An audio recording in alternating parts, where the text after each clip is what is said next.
Chers amis, aimables auditeurs, bonjour. Nous sommes là pour la parole du lundi.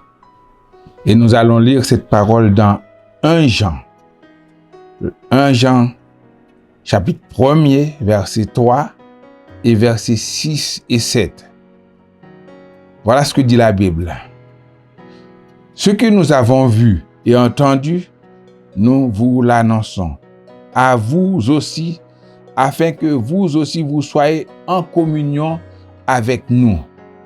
Or, notre communion est avec le Père et avec son Fils Jésus-Christ. Le verset 6 nous dit, si nous disons que nous sommes en communion avec lui et que nous marchions dans les ténèbres, nous mentons et nous ne pratiquons pas la vérité. Mais si nous marchons dans la lumière, comme il est lui-même dans la lumière, nous sommes mutuellement en communion. Et le sang de Jésus, son Fils, nous purifie de toute iniquité.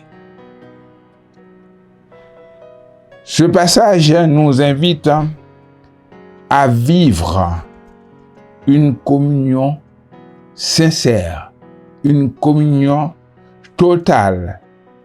Déjà, une communion verticale entre Dieu et nous et une communion horizontale avec les frères et sœurs. Ce que nous avons vu et entendu, nous vous l'annonçons, afin que vous aussi, vous soyez en communion avec nous. Le terme communion vient du grec koinonia. Ça signifie littéralement avoir en commun. Ça implique le partage, la participation. Nous sommes en communion parce que nous avons une foi commune en Dieu qui nous a fait grâce. Nous avons une foi commune en Dieu, une grâce de Dieu commune en Christ. Et nous avons la présence du Saint-Esprit en nous et qui nous lie. Une présence intérieure commune de l'Esprit Saint. Parce que la Bible dit, nous sommes le temple du Saint-Esprit par lequel Dieu habite en nous. Et Dieu nous donne des dons pour que nous puissions marcher en commun, pour que nous puissions nous entraider. Et nous avons aussi un ennemi commun qui est Satan, le diable. Nous avons une direction commune, une parole commune.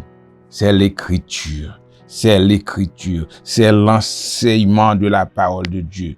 Nous sommes en communion les uns avec les autres. Cela signifie que nous ne pouvons pas non plus avoir de communion avec le diable.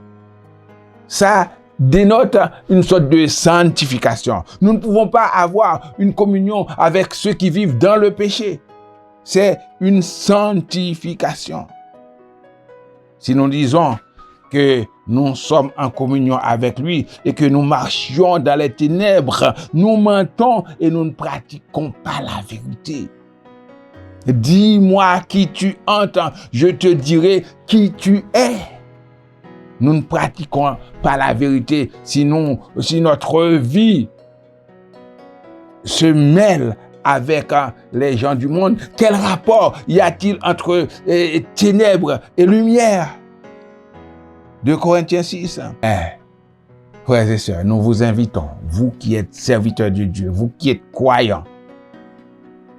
Vous dites que vous êtes chrétiens, mais il faut marcher dans la lumière. Il faut avoir une communion sincère, totale avec Dieu d'abord et avec les frères et les sœurs.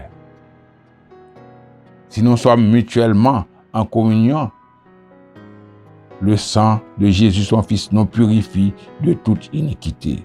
Si nous vivons ensemble et nous n'avons pas de communion, nous restons dans dans nos précarés, dans nos limites.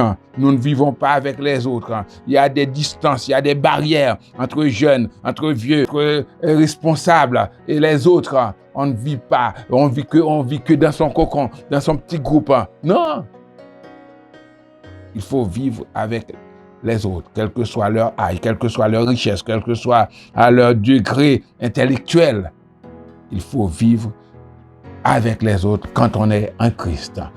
Il faut prendre sa distance seulement avec ceux qui vivent dans le péché. Frères et sœurs, vivons en communion pour que nous puissions vraiment marcher dans la lumière. Que Dieu vous bénisse.